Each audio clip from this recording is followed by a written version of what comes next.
Hello friends, this is Shilpa. Welcome to my channel home science hub. आज की class में हम करेंगे इन्फेंट का पार्ट सेकंड। इन्फेंट का हम न्यूट्रिशन देखेंगे, इसमें न्यूट्रिशन के क्वेश्चन करेंगे एंड प्रैक्टिस सेट रहेगा। आपके यूपी टीजीटी पीजीटी एग्जाम के लिए यूजफुल रहेगा, इंपॉर्टेंट रहेगा। अगर आप किसी और स्टेट का टीजीटी पीजीटी देना चाहते हैं तो उसमें भी इससे आपको काफ़ी हेल्प मिलेगी। उसके लिए भी आप ये क्लास देख सकते हैं। तो देख लेते हैं। क्लास स्टार्ट करने से पहले अगर किसी ने मेरा टेलीग्राम चैनल को ज्वाइन नहीं किया है तो आप सर्च कर सकते हैं home science hub by Shilpa Kaushik. आपको मेरा चैनल मिल जाएगा, आप इसको ज्वाइन कर सकते हैं। वहाँ से आपको मेरी क्लास रिलेटेड सारी इन्फॉर्मेशन मिलती रहेगी। तो देख लेते हैं। आज का फर्स्ट क्वेश्चन है, what is the recommended amount of vitamin D supplementation for breast fed infants. स्तनपान कराने वाले शिशुओं के लिए विटामिन डी सप्लीमेंट की अनुशंसित मात्रा क्या है। फर्स्ट ऑप्शन है 200 IU per day, second option है 400 IU per day, third option है 600 IU per day, fourth option है 800 IU पर डे। यहाँ आयु का क्या मतलब होता है? International unit. क्या होता है आयु का मतलब? यहाँ इंटरनेशनल यूनिट से है। बताइए कौन सा ऑप्शन आपका सही है। स्तनपान कराने वाले शिशुओं के लिए विटामिन डी सप्लीमेंट की अनुशंसित मात्रा कितनी होती है? 400 IU मतलब 400 इंटरनेशनल यूनिट पर डे, प्रतिदिन। Second option is right option. आपकी ये रिकॉर्डेड क्लास रहेगी 16 to 20 या 21 तक, क्योंकि मैं बाहर हूँ इसलिए आपको मैं रिकॉर्डेड क्लास दे रही हूँ। तो प्लीज़ थोड़ा एडजस्ट करिएगा। उसके बाद आपकी प्रॉपर वे में क्लास होगी, लाइव क्लास ही चलेगी, पर कुछ दिन तक आपकी ये क्लास रहेगी। तो देख लेते हैं, एक्सप्लेनेशन देख लेते हैं इसकी। Breast fed infants are recommended to receive 400 IU of vitamin D. Breast fed infants जो होते हैं उनको क्या रिकमेंड किया जाता है? उनको रिकमेंड किया जाता है 400 IU मतलब 400 IU विटामिन डी की खुराक को रिकमेंड किया जाता है, सप्लीमेंट को रिकमेंड किया जाता है। Daily vitamin D supplementation daily to prevent deficiencies. किस लिए किया जाता है? डेफिशिएंसीज को, कोई बीमारी हो गई है, किसी चीज़ की कमी हो गई है, उसको प्रिवेंट करने के लिए, उसको रोकने के लिए किया जाता है। As breast milk alone may not provide enough vitamin D. जबकि जो क्या होता है, जो अलोन जो ब्रेस्ट मिल्क होता है मतलब अकेला ब्रेस्ट मिल्क क्या नहीं कर सकता है? Vitamin D, enough vitamin D आपको प्रोवाइड नहीं कर सकता है। इसलिए क्या रिकमेंड किया गया है कि पर डे इन्फेंट्स को, जो स्तनपान करने वाले शिशु होते हैं, इन्फेंट्स होते हैं, उनको विटामिन डी की कमी को पूरा करने के लिए, किसको? विटामिन डी की कमी को प्रिवेंट करने के लिए, पूरा करने के लिए, रोकने के लिए प्रतिदिन 400 IU मतलब 400 IU international unit vitamin D की खुराक लेने की सिफारिश दी गई है, उसका रिकमेंड किया गया है। क्योंकि जो अकेला क्या होता है, अकेला स्तन दूध होता है, ब्रेस्ट मिल्क होता है, वो पर्याप्त विटामिन डी नहीं प्रोवाइड कर सकता है, आपको नहीं मिल सकता है उसके द्वारा। तो देख लेते हैं। नेक्स्ट क्वेश्चन है, what is the most common cause of malnutrition in infants worldwide. दुनिया भर में शिशुओं में कुपोषण का सबसे आम कारण क्या है? फर्स्ट ऑप्शन है ओवर फीडिंग, सेकेंड ऑप्शन है lack of breastfeeding, third option है डायरियल डिसीज, फोर्थ ऑप्शन है excessive solid food intake. Hindi में देख लेते हैं। पहला ऑप्शन है अधिक भोजन, सेकंड ऑप्शन है स्तनपान की कमी, थर्ड ऑप्शन है दस्त संबंधी बीमारियां, फोर्थ ऑप्शन है अत्यधिक ठोस भोजन का सेवन। बताइए कौन सा ऑप्शन सही है। वर्ल्ड वाइड दुनिया भर में शिशुओं में कुपोषण का सबसे आम कारण क्या होता है? बताइए क्या होता है? Diarrhoeal disease. क्या होता है? दस्त संबंधी बीमारियां। Third option is right option. देख लेते हैं next. Diarrhoeal disease are the most common cause of malnutrition. किसका? डायरियल डिसीज, दस्त संबंधी जो बीमारी होती है वो किसका एक कॉमन कोज है? किसका है? कुपोषण का, माल न्यूट्रिशन का एक कॉमन कोज है। किसमें? इन्फेंट्स में, इन्फेंट्स वर्ल्ड वाइड मतलब दुनिया भर के इन्फेंट्स में। Because they lead to significant loss of nutrients and dehydration. क्यों? क्योंकि इससे जो पोषक तत्व की काफ़ी क्या हो जाती है? हानि हो जाती है। क्या होती है? पोषक तत्व की हानि हो जाती है और निर्जलीकरण और डिहाइड्रेशन भी इससे होता है। किसके कारण? डायरियल डिसीज के कारण। Which can severely impact to impact a child's growth and health, जिसके कारण क्या होता है, ये गंभीर रूप से बच्चे की जो इन्फेंट होता है, जो बच्चा होता है, उसकी ग्रोथ पर और उसके स्वास्थ्य पर क्या करता है, इम्पैक्ट डालता है, प्रभाव डालता है। नेक्स्ट देख लेते हैं, नेक्स्ट क्वेश्चन है what is the recommended frequency of feeding solid foods to an infant initially. शिशु को शुरू से ठोस आहार खिलाने की अनुशंसित आवृत्ति क्या है। फर्स्ट ऑप्शन है once a day, second option है twice a day, third option है three times a day, fourth option है 4 टाइम्स अ डे। हिंदी में देख लेते हैं, दिन में एक बार, सेकेंड ऑप्शन है दिन में 2 बार, थर्ड ऑप्शन है दिन में 3 बार, फोर्थ ऑप्शन है दिन में 4 बार। बताइए कौन सा ऑप्शन सही है। शुरू में ठोस आहार खिलाने की का जो रिकमेंडेशन है, अनुशंसित आवृत्ति है, वो क्या होनी चाहिए, वह क्या होती है, वंस आ डे, क्या होती है, दिन में एक बार। First option is right option. देख लेते हैं, initially solid foods should be introduced to an infant once a day to start. शुरुआत में इनिशियली तौर पर शिशु को दिन में एक बार ही क्या देना चाहिए, ठोस आहार देना शुरू करना चाहिए। क्या सॉलिड फूड देना शुरू करना चाहिए, किसको शुरू करना चाहिए, इन्फेंट्स को इनिशियली टाइम पर, शुरुआत में। Gradually increasing frequency as the infant adjust and their nutritional needs grow. और धीरे धीरे क्या कर देना चाहिए, जैसे जैसे वो एडजस्ट करना सीख जाए, शिशु समायोजित हो जाता है, उसकी फ्रिक्वेंसी को क्या कर देना चाहिए, इंक्रीज कर देना चाहिए। धीरे धीरे उसकी आवृत्ति को, फ्रिक्वेंसी को इंक्रीज कर देना चाहिए और उनकी पोषण संबंधी आवश्यकताएं जिससे क्या होती हैं, बढ़ती जाती हैं, तो उस टाइम पर इसको इंक्रीज कर देना चाहिए, किसको, सॉलिड फूड की फ्रिक्वेंसी को। नेक्स्ट देख लेते हैं, नेक्स्ट क्वेश्चन है which of the following is a common sign of food intolerance in infants. शिशुओं में खाद्य असहिष्णुता का सामान्य लक्षण निम्न में से कौन सा है। फर्स्ट ऑप्शन है इंक्रीज्ड एपेटाइट, सेकंड ऑप्शन है डायरिया और वॉमिटिंग, थर्ड ऑप्शन है वेट गेन, फोर्थ ऑप्शन है इंक्रीज्ड स्लीप। हिंदी में देख लेते हैं, पहला ऑप्शन है भूख में वृद्धि, सेकंड ऑप्शन है दस्त या उल्टी, थर्ड ऑप्शन है वजन बढ़ना, फोर्थ ऑप्शन है नींद में वृद्धि। बताइए कौन सा ऑप्शन सही है। शिशुओं में खाद्य असहिष्णुता का सामान्य लक्षण निम्न में से कौन सा है, बताइए कौन सा है। डायरिया और वॉमिटिंग, दस्त या उल्टी। Second option is right option. देख लेते हैं, डायरिया और vomiting are a common sign of food intolerance. किसका कॉमन साइन है, फूड इंटॉलरेंस का।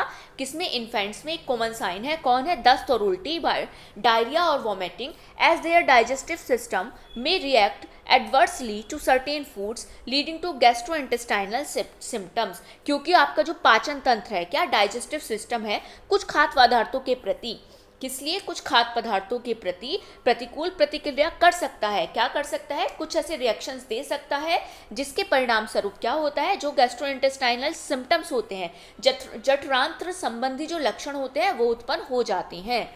नेक्स्ट देख लेते हैं, नेक्स्ट क्वेश्चन है which milk component in breast milk has the primary role of promoting healthy gut flora in infants. स्तन के दूध में कौन सा दूध घटक शिशुओं में स्वास्थ्य आंत वनस्पतियों को बढ़ावा देने में प्राथमिक भूमिका निभाता है। फर्स्ट ऑप्शन है लैक्टोज, सेकंड ऑप्शन है फैटी एसिड्स, थर्ड ऑप्शन है प्रोटीन्स, फोर्थ ऑप्शन है ओलिगोसैक्राइड्स। हिंदी में देख लेते हैं, लैक्टोज, फैटी एसिड, प्रोटीन, ओलिगोसैक्राइड्स। बताइए कौन सा ऑप्शन सही है। स्तन के दूध में कौन सा दूध घटक शिशुओं में स्वस्थ आंत वनस्पतियों को बढ़ावा देने में प्राथमिक भूमिका निभाता है, बताइए कौन सा निभाता है, oligosaccharides. Fourth option is right option. देख लेते हैं, breast milk oligosaccharides plays a crucial role in promoting healthy gut flora in infants. Breast milk में क्या होता है, स्तन दूध में पाए जाने वाला जो ओलिगोसैक्राइड्स होता है, वो क्या करता है, इन्फेंट्स में, शिशुओं में क्या करता है, प्रमोट करता है हेल्दी गट फ्लोरा को, एक स्वस्थ आंत वनस्पतियों को बढ़ावा देता है बाय एक्टिंग एज प्रोबायोटिक। किसकी तरह कार्य करके, किसकी तरह एक्ट करके, एक प्रीबायोटिक की तरह कार्य करके, that stimulate the growth of beneficial bacteria in the digestive system.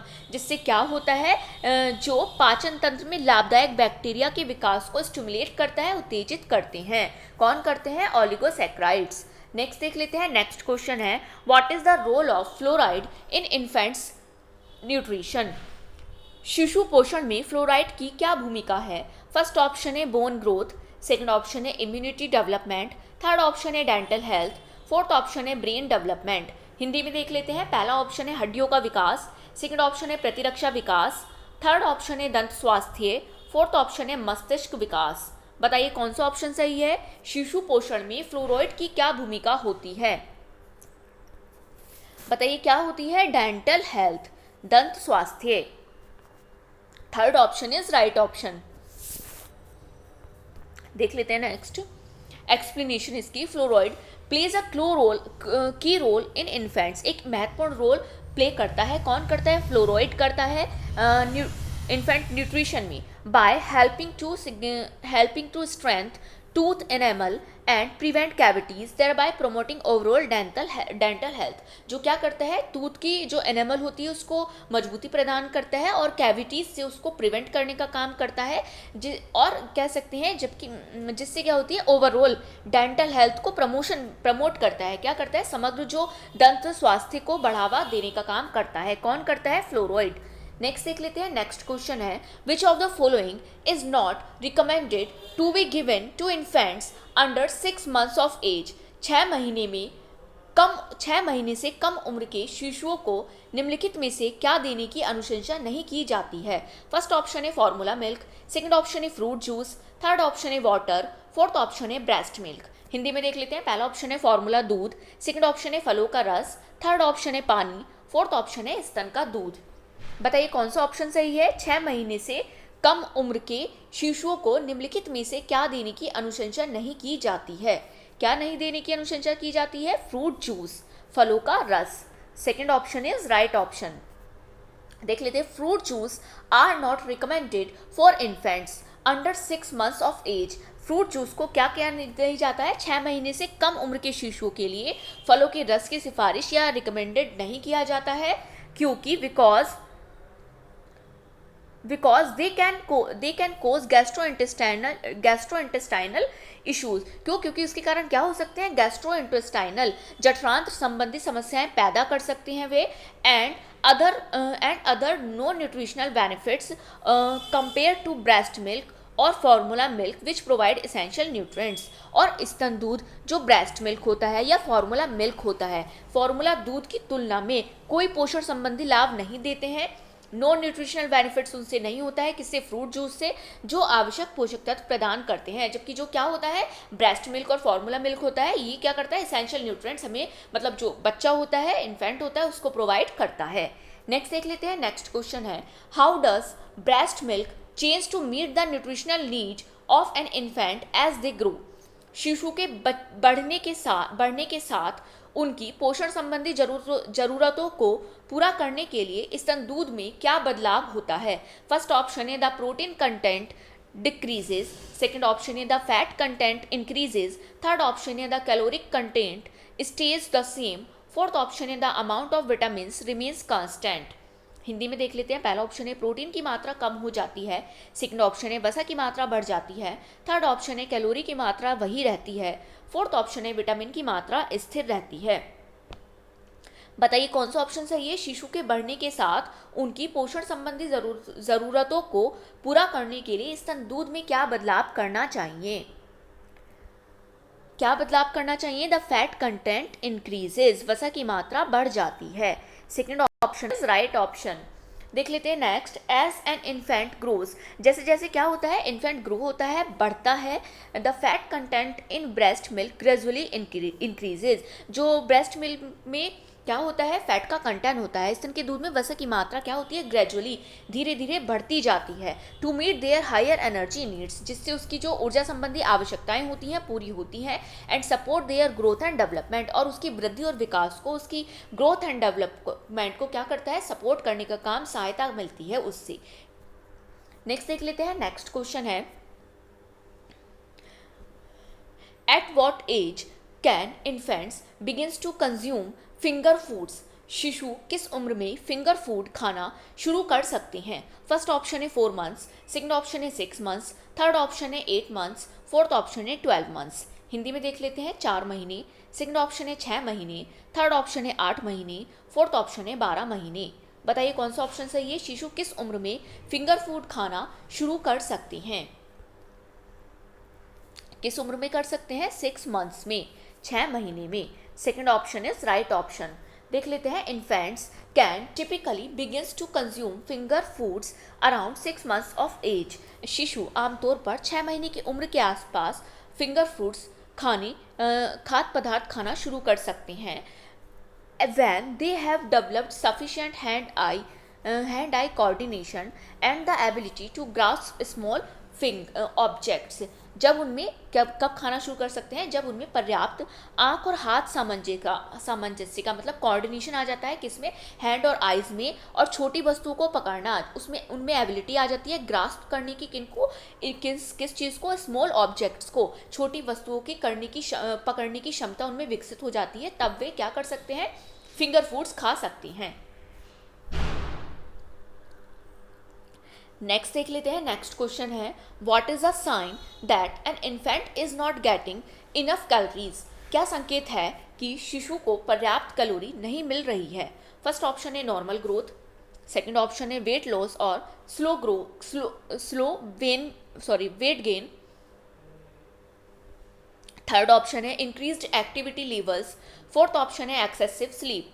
Hindi में देख लेते हैं, पहला ऑप्शन है सामान्य वृद्धि, सेकंड ऑप्शन है वजन कम होना या धीरे धीरे वजन बढ़ना, थर्ड ऑप्शन है गतिविधि का स्तर बढ़ना, फोर्थ ऑप्शन है अत्यधिक नींद। बताइए क्या ऑप्शन सही है? क्या संकेत है कि शिशु को पर्याप्त कैलोरी नहीं मिल रही है? बताइए क्या संकेत होता है? Weight loss and slow weight gain, वजन कम होना या धीरे धीरे वजन बढ़ना। Second option is right option.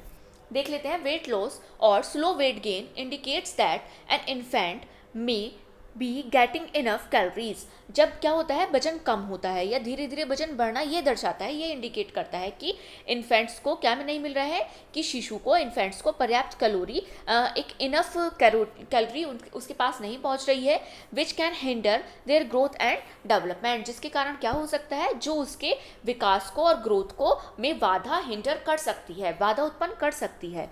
Next देख लेते हैं, नेक्स्ट क्वेश्चन है, Why should salt not be added to an infant's food? शिशु के भोजन में नमक क्यों नहीं डालना चाहिए?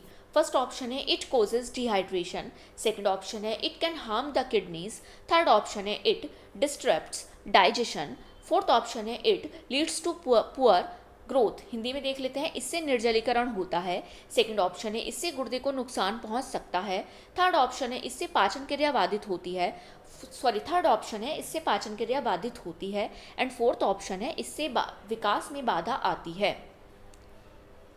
बताइए कौन सा ऑप्शन सही है? शिशु के भोजन में नमक क्यों नहीं डालना चाहिए? क्यों नहीं डालना चाहिए? It can harm the kidneys, इससे गुर्दे को नुकसान पहुंच सकता है। Second option is right option. देख लेते हैं, adding salt to an infant's food can strain their immunity kidney. शिशु के भोजन में नमक डालने से उनके अपरिपक्व गुर्दे जो होते हैं, मतलब जो इमैच्योर किडनी होती है, पर प्रेशर पड़ सकता है, उनको हार्म पहुंच सकता है, which are not yet equipped to handle high sodium level, जो अभी तक हाई सोडियम लेवल, जो उच्च सोडियम का स्तर होता है, उसको हैंडल करने में कैपेबल नहीं होते हैं, उसको संभालने के लिए सक्षम नहीं होते हैं, potentially leading to health issues, जिससे स्वास्थ्य संबंधी समस्याएं उत्पन्न हो सकती हैं। क्या हो सकती हैं? जिससे हेल्थ इश्यूज लीड हो सकते हैं, समस्याएं उत्पन्न हो सकती हैं। नेक्स्ट देख लेते हैं, नेक्स्ट क्वेश्चन है, why is water usually not needed for exclusively breast fed infants under 6 months? निम्नलिखित में से कौन सा शिशु के उचित पोषण का सबसे अच्छा संकेत है? फर्स्ट ऑप्शन है breast milk provides sufficient hydration, second option है water interferes with digestion, third option है water increases the risk of allergies, fourth option है water is difficult for infants to absorb. Hindi में देख लेते हैं, पहला ऑप्शन है स्तन का दूध पर्याप्त जल योजन प्रदान करता है, सेकंड ऑप्शन है पानी पाचन में बाधा डालता है, थर्ड ऑप्शन है पानी से एलर्जी का खतरा बढ़ जाता है, फोर्थ ऑप्शन है शिशुओं के लिए पानी को अवशोषित करना मुश्किल होता है। बताइए कौन सा ऑप्शन सही है? निम्नलिखित में से कौन सा शिशु के उचित पोषण का सबसे अच्छा संकेत होता है? बताइए कौन सा होता है? Breast milk provide sufficient hydration. जो स्तन का दूध होता है, स्तन दूध पर्याप्त जलयोजन प्रदान करता है। First option is right option. Next देख लेते हैं इसकी explanation. Breast milk contains enough water to keep an infant hydrated. जो ब्रेस्ट मिल्क होता है, स्तन दूध होता है, में शिशु को शिशु में जो हाइड्रेशन होता है, जल युक्त रखने के लिए, उसको हाइड्रेट रखने के लिए पर्याप्त मात्रा में पानी होता है। किस में होता है? ब्रेस्ट मिल्क में होता है। So additional water is usually unnecessary for exclusive breast fed infants under 6 months. इसलिए जो 6 महीने से कम उम्र के विशेष रूप से स्तनपान करने वाले शिशु होते हैं, कौन? अंडर 6 मंथ जो ब्रेस्ट फेड इन्फेंट्स होते हैं, उनको अतिरिक्त पानी की, उनको अतिरिक्त वाटर देने की आमतौर पर आवश्यकता नहीं पड़ती है। क्यों नहीं पड़ती है? जो ब्रेस्ट मिल्क होता है उसमें इनफ शिशु को हाइड्रेट रखने के लिए वाटर उसमें इंक्लूड होता है। नेक्स्ट देख लेते हैं। नेक्स्ट क्वेश्चन है, which of the following is an appropriate way to introduce new foods to an infant's diet. शिशु के आहार में नए खाद्य पदार्थ शामिल करने का सबसे सही तरीका कौन सा है? फर्स्ट ऑप्शन है introduce a new food every day. Second option है introduce new food at a time waiting 3 to 5 days before adding another.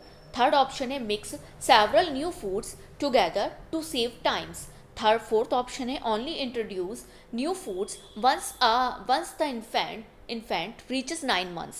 Okay, Hindi में देख लेते हैं। हर दिन एक नया भोजन शामिल करें। सेकंड ऑप्शन है एक बार में एक नया भोजन शामिल करें।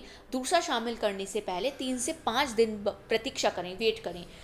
थर्ड ऑप्शन है समय बचाने के लिए कई नए खाद्य पदार्थों के साथ मिलाएं। फोर्थ ऑप्शन है शिशु के 9 महीने का होने के बाद ही नए खाद्य पदार्थ शामिल करें। बताइए कौन सा ऑप्शन सही है? शिशु के आहार में नए खाद्य पदार्थ शामिल करने का सबसे सही तरीका कौन सा होता है?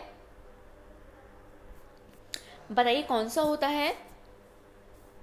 Introduce one new food at a time waiting 3 to 5 days before adding another. क्या करना चाहिए? एक बार में एक नया भोजन शामिल करें, दूसरा शामिल करने से पहले 3 से 4 दिन प्रतीक्षा करें। Second option is right option. देख लेते हैं next. Introducing one new food at a time and waiting 3 to 5 days help identify any potential allergies और इंटॉलरेंस। जब क्या करते हैं, एक समय में एक ही नया भोजन देना 3 से 5 दिन तथा 3 से 5 दिन तक प्रतीक्षा करने से किसी संभावित एलर्जी या इंटॉलरेंस, असहिष्णुता, अगर आपको किसी फूड के प्रति क्या है, इंटॉलरेंस है या एलर्जी है, तो उसको हम पता लगा सकते हैं, उसको हम आइडेंटिफाई कर सकते हैं अगर हम ऐसा करते हैं। And allow the infant's digestive system to adjust gradually. और क्या करना चाहिए? पहचान करने में मदद मिलती है तथा शिशु के पाचन तंत्र जो होता है, क्या होता है, शिशु का जो डाइजेस्टिव सिस्टम होता है उसको ग्रेजुअली धीरे धीरे एडजस्टमेंट करने में भी मदद मिलती है। नेक्स्ट देख लेते हैं। नेक्स्ट क्वेश्चन है, why are whole nuts are not recommended for infants under 1 year। 1 वर्ष से कम उम्र के बच्चों के लिए साबुत मेवे खाने की सलाह क्यों नहीं दी जाती? फर्स्ट ऑप्शन है they are low in nutrients. Second option है they pose a choking hazard. Third option है they can cause allergic reactions. Fourth option है they are difficult to digest. Hindi में देख लेते हैं। पहला ऑप्शन है इनमें पोषक तत्व कम होते हैं। सेकेंड ऑप्शन है इनमें दम घुटने का खतरा होता है। थर्ड ऑप्शन है इनमें एलर्जी हो सकती है। फोर्थ ऑप्शन है इनमें पचाना मुश्किल होता है। बताइए कौन सा ऑप्शन सही है? 1 वर्ष से कम उम्र के बच्चों के लिए साबुत मेवे खाने की सलाह क्यों नहीं दी जाती? क्यों नहीं दी जाती है? They pose a choking hazard. इनमें दम घुटने का खतरा रहता है। Second option is right option. Whole nuts are not recommended for infants. Whole nuts को क्या नहीं करना चाहिए? रिकमेंड नहीं करना चाहिए अंडर 1 year, मतलब 1 वर्ष के अंदर, 1 वर्ष से कम जो शिशु होते हैं, उम्र के शिशुओं को साबुत मेवे की सिफारिश या रिकमेंडेशन नहीं दी जाती है। Because they pose a choking risk due to the infant's inability to chew और सैलो देम सेफली। क्योंकि जो शिशु होते हैं, इन्फेंट होते हैं, उन्हें सुरक्षित रूप से चबाने, च्वी करने में और निगलने में, सैलो करने में असमर्थ होती है, निगलने में असमर्थता होती है, जिससे दम घुटने का क्या रहता है, चोकिंग का खतरा भी रहता है। किसका रहता है? पोज चोकिंग, चोकिंग का रिस्क भी इसमें रहता है। नेक्स्ट देख लेते हैं। नेक्स्ट क्वेश्चन है, which of the following is a good source of vitamin A for infants? निम्नलिखित में से कौन सा शिशुओं के लिए विटामिन ए का अच्छा स्रोत है? फर्स्ट ऑप्शन है cooked sweet potatoes, second option है प्लेन योगर्ट, थर्ड ऑप्शन है वाइट राइस, फोर्थ ऑप्शन है मैज्ड बनानाज। हिंदी में देख लेते हैं। पहला ऑप्शन है पके हुए शकरकंद, सेकंड ऑप्शन है सादा दही, थर्ड ऑप्शन है सफ़ेद चावल, फोर्थ ऑप्शन है मसले हुए केले। बताइए कौन सा ऑप्शन सही है? निम्नलिखित में से कौन सा शिशुओं के लिए विटामिन ए का एक अच्छा स्रोत होता है? कौन सा होता है? कुक्ड स्वीट पोटैटोज, पके हुए शकरकंद। First option is right option. Next देख लेते हैं। Cooked sweet potatoes are a rich source of vitamin A. जो कुक्ड स्वीट पोटैटो होते हैं वे विटामिन ए के क्या होता है? एक अच्छा सोर्स होता है। Which is essential for vision, जो विजन के लिए क्या होते हैं? एसेंशियल होते हैं। इम्यून फंक्शन के लिए एसेंशियल होते हैं। And cell growth in infants, और सेल की ग्रोथ के लिए, कोशिकाओं की ग्रोथ के लिए इन्फेंट्स में क्या होते हैं? एसेंशियल होते हैं। इसकी जो हिंदी वाली एक्सप्लेनेशन है वो कट कर देना, गलती से गलत ट्रांसलेट हो गई है यहाँ, गलती से इसको रिमूव करना मैं भूल गई थी। नेक्स्ट देख लेते हैं। नेक्स्ट क्वेश्चन है, what is a common cause of failure to thrive in infants? शिशुओं में विकास की विफलता का एक सामान्य कारण क्या है? फर्स्ट ऑप्शन है excessive formula feeding, second option है poor nutrient absorption, third option है ओवर फीडिंग, थर्ड ऑप्शन है over feeding and fourth option है lack of exposure to sunlight. Hindi में देख लेते हैं। पहला ऑप्शन है अत्यधिक फार्मूला खिलाना, सेकंड ऑप्शन है खराब पोषक तत्व अपशोषण, थर्ड ऑप्शन है अधिक खिलाना, फोर्थ ऑप्शन है सूर्य के प्रकाश के संपर्क में न आना। बताइए कौन सा ऑप्शन सही है? शिशुओं में विकास में विफलता का एक सामान्य कारण क्या है? क्या होता है? पुअर न्यूट्रिएंट एब्जॉर्प्शन, खराब पोषक तत्व अपशोषण। Second option is right option.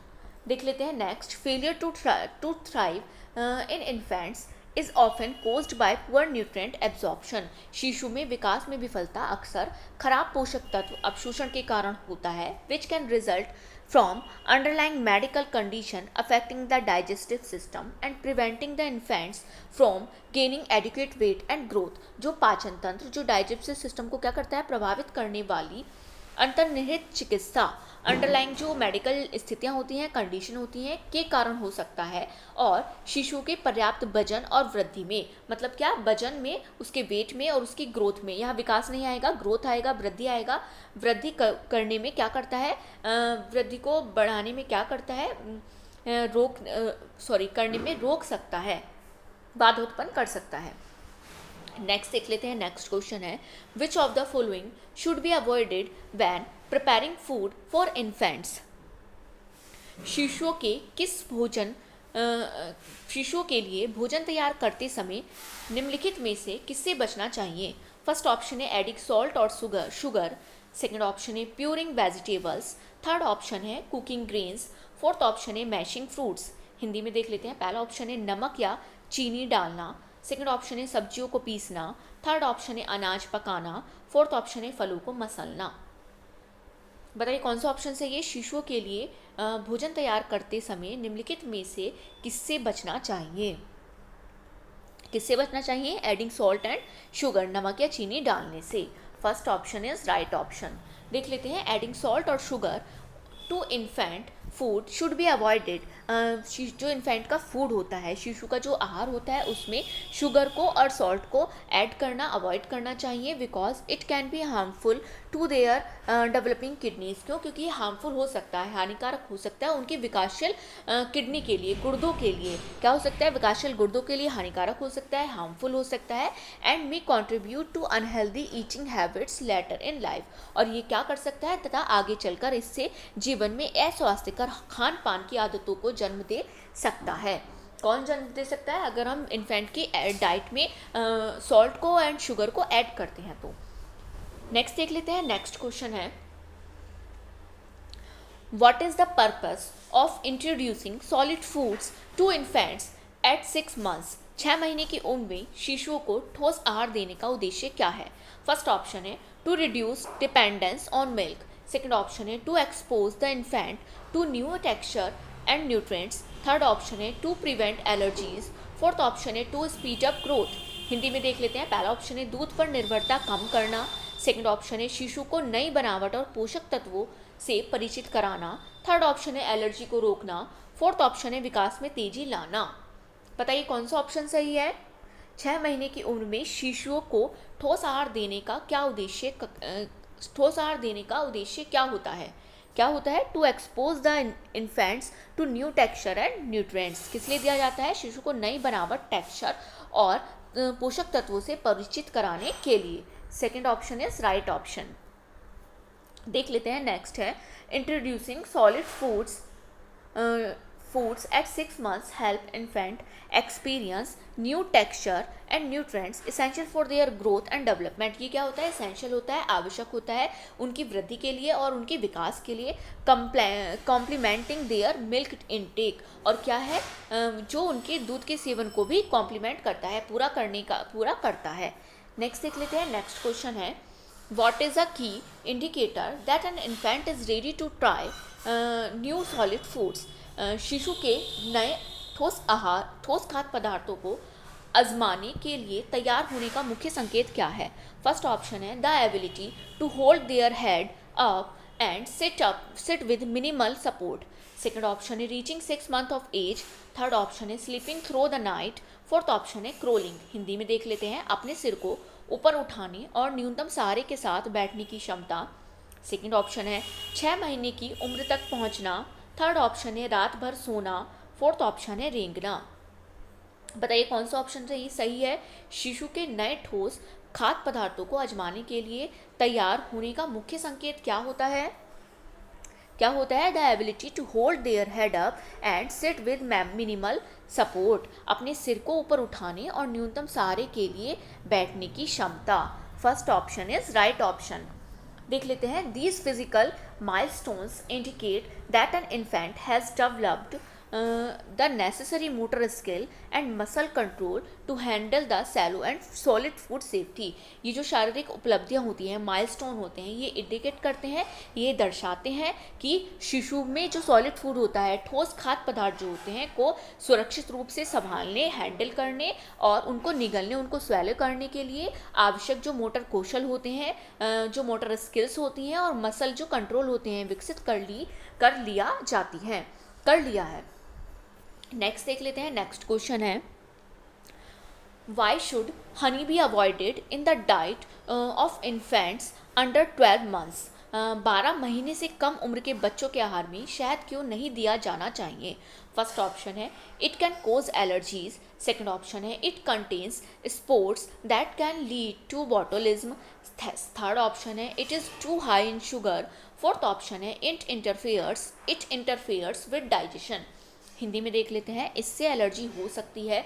Second option है इसमें बीजाणु होते हैं, बॉटुलिज्म होते हैं, इसमें क्या होते हैं, स्पोर्ट्स होते हैं, बीजाणु होते हैं जो बॉटुलिज्म का कारण बन सकते हैं। थर्ड ऑप्शन है इसमें चीनी की मात्रा बहुत अधिक होती है। फोर्थ ऑप्शन है ये पाचन में बाधा डालते हैं। बताइए कौन सा ऑप्शन सही है। 12 महीने से कम उम्र के बच्चों के आहार में शहद क्यों नहीं दिया जाना चाहिए। Because it contains spores that can lead to botulism. इसमें बीजाणु होते हैं जो बॉटुलिज्म का कारण बन सकती हैं। Second option is right option. Next देख लेते हैं, हनी कैन कंटेन्स स्पोर्स और क्लोस्ट्रीडियम बॉटुलिज्म। हनी क्या होती है, उसमें स्पोर्स और बॉटुलिज्म, क्लोस्ट्रीडियम बॉटुलिज्म हो सकता है, which can cause botulism in infant, जिसके कारण क्या हो सकता है, शिशु में बॉटुलिज्म नामक बीमारी, सीरियस डिसीज हो सकती है। ये क्या है, एक सीरियस इलनेस है, a serious illness that affect nervous system. जो क्या करती है, बॉटुलिज्म क्या है, एक सीरियस, एक गंभीर बीमारी है जो क्या कर सकती है, तंत्रिका तंत्र, नर्वस सिस्टम को, किसको, नर्वस सिस्टम को, तंत्रिका तंत्र को प्रभावित अफेक्ट कर सकती है। नेक्स्ट देख लेते हैं, नेक्स्ट क्वेश्चन है which of the following food is a good source of fibre for infants transitioning to solid foods. ठोस आहार पर जाने वाले शिशुओं के लिए निम्नलिखित में से कौन सा भोजन फाइबर का अच्छा स्रोत है। फर्स्ट ऑप्शन है प्यूरिड पीज। सेकेंड ऑप्शन है वाइट ब्रेड। थर्ड ऑप्शन है मैस्ड पोटैटोज। फोर्थ ऑप्शन है योगर्ट। हिंदी में देख लेते हैं, पहला ऑप्शन है प्यूरी मटर। सेकेंड ऑप्शन है सफ़ेद ब्रेड। थर्ड ऑप्शन है मसले हुए आलू। फोर्थ ऑप्शन है दही। बताइए कौन सा ऑप्शन सही है। ठोस आहार पर जाने वाले शिशुओं के लिए निम्नलिखित में से कौन सा भोजन फाइबर का अच्छा स्रोत है। बताइए कौन सा होता है। प्यूरिड पीज, प्यूरी मटर, first option is right option. देख लेते हैं, pureed peas are a good source of fibre. प्यूरीकृत जो मटर होती हैं, प्यूरिड पीज होती हैं, वो क्या होती हैं, गुड सोर्स होती हैं। किसका होती हैं, फाइबर का। किसके लिए होती हैं, फॉर इन्फेंट्स का, फॉर इन्फेंट्स के लिए, इन्फेंट्स के लिए। ट्रांजिशनिंग टू सॉलिड फूड, क्या होती हैं, ठोस आहार पर ट्रांजिशन करने के लिए। किस पर, ठोस आहार पर जाने के लिए एक अच्छा सोर्स है फाइबर का।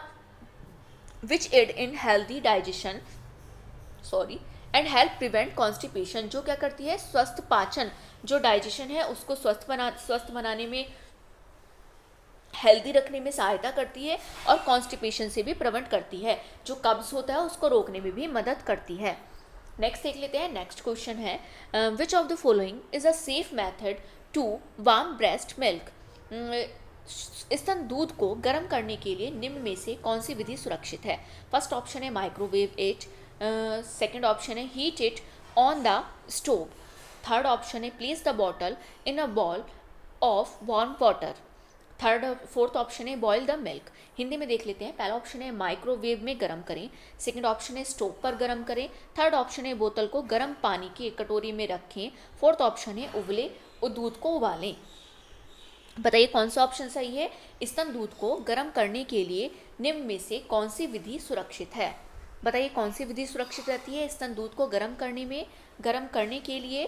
Place the bottle in ball two of warm water, क्या करना चाहिए, बोतल को गर्म पानी के कटोरी में रखें, third option is right option.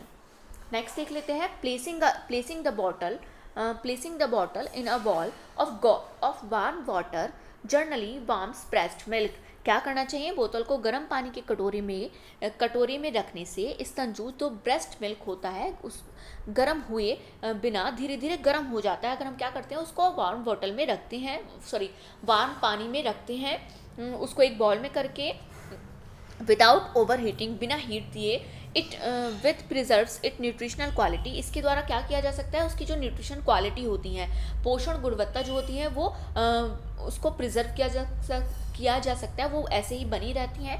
And ensure it is safe for the infants, और ये सुनिश्चित किया जा सकता है, ये इंश्योर किया जा सकता है कि शिशु के लिए ये क्या है, सेफ है, सुरक्षित है। नेक्स्ट देख लेते हैं, नेक्स्ट क्वेश्चन है, why it is important to wait 3 to 5 days between introducing new foods to infants। शिशुओं को नए खाद्य पदार्थ देने के लिए 3 से 5 दिन का अंतराल रखना क्यों ज़रूरी है। ये थोड़ा मॉडिफाइड क्वेश्चन है, पर पहले भी मैंने आपको कराया है, बस इसकी थोड़ी सी लैंग्वेज मैंने चेंज की है।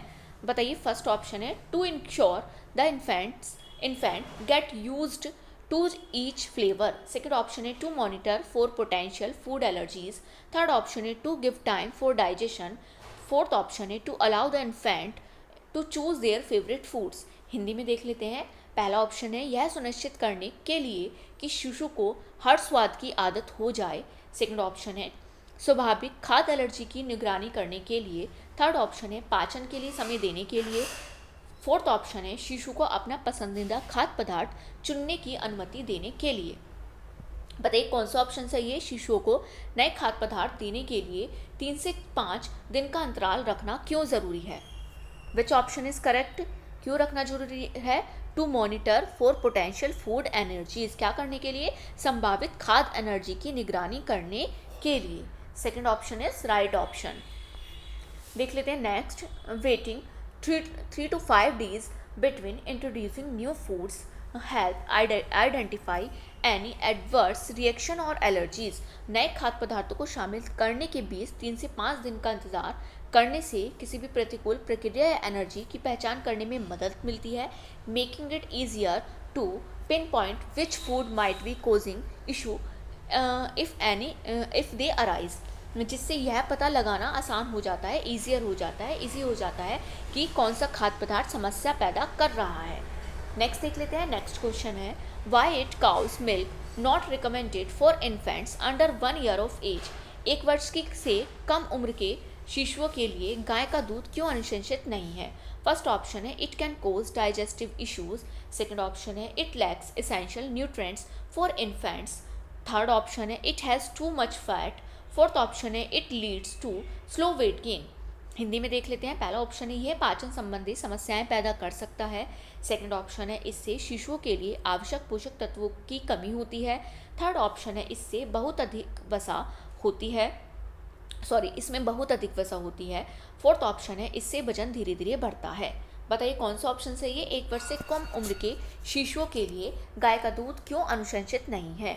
बताइए क्यों नहीं है? It can cause digestive issues, यह पाचन संबंधी समस्याएं पैदा कर सकता है। First option is right option. देख लेते हैं। Cow's milk is not recommended for infants under 1 year. जो 1 वर्ष से कम उम्र के बच्चे होते हैं, शिशु होते हैं, उनको गाय का दूध की अनुशंसित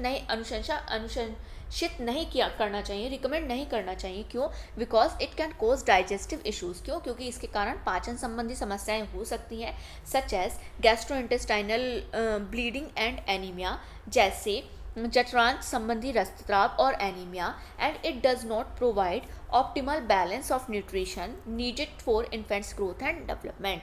और यह शिशु की वृद्धि और विकास के लिए आवश्यक जो पोषक तत्व होते हैं का इष्टतम संतुलन प्रदान नहीं करती है, एक बैलेंस्ड न्यूट्रिशन प्रोवाइड नहीं करती है, इसलिए इसको रिकमेंड नहीं किया जाता है। किसको? काऊ के मिल्क को, गाय के दूध को। कब तक नहीं किया जाता है? 1 वर्ष से कम उम्र के बच्चे को, इन्फेंट को।